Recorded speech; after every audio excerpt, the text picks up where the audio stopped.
Hello.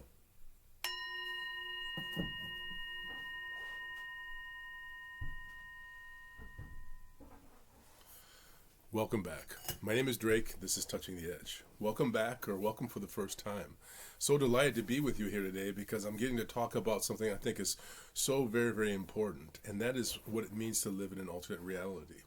Have you ever heard that term before, an alternate reality?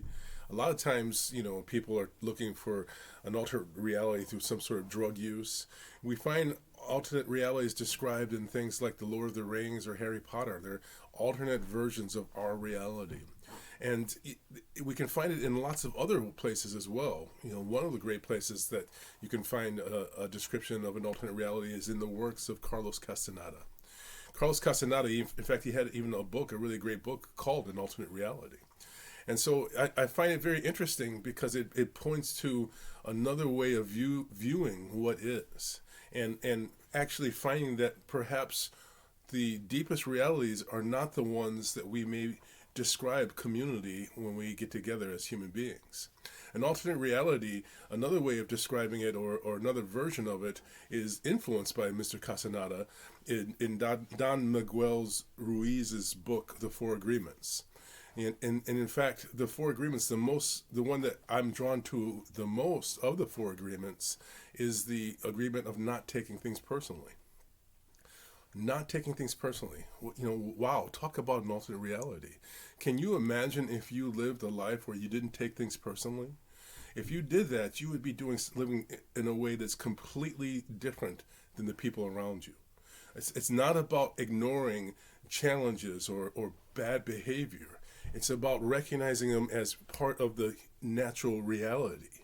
If we don't see human beings as evil, but outgrowths of what's naturally happening in our reality, we can check them, we can do what we need to do to stop them without being consumed with thinking that they are bad.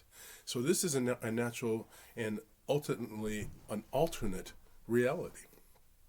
So what I'm suggesting is, how about living a life today in which you create your reality, you create your experience?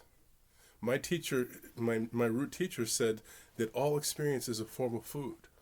So why not fill your belly with your own positive actions? When you move through the world, you'll make a difference.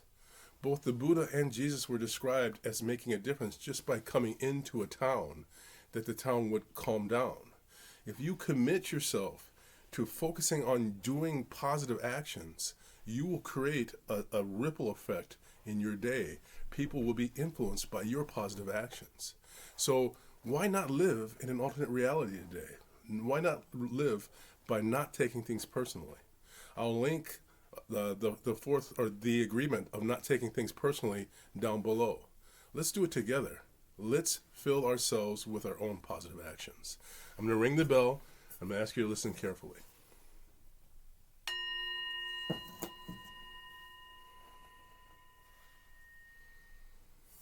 We can create a bubble of joy.